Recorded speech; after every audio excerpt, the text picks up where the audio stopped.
Hey everyone, today we're looking at a 2013 Harley Davidson. This is a Sportster Iron 883, and this one has been painted tan.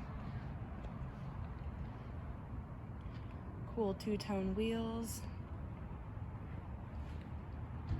aftermarket handlebars. We also have the lower mirrors and the built well grips.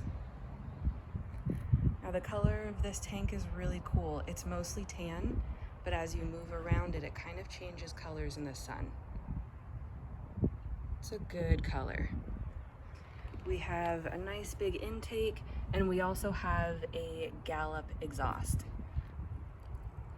And it sounds pretty cool. I've never heard one like this before. We have the brown lapel seat.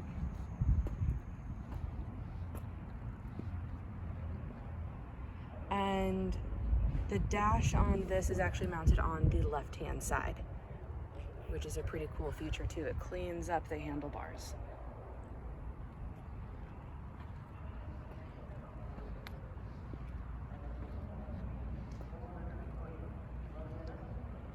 Again, 2013 Sportster, Iron 883.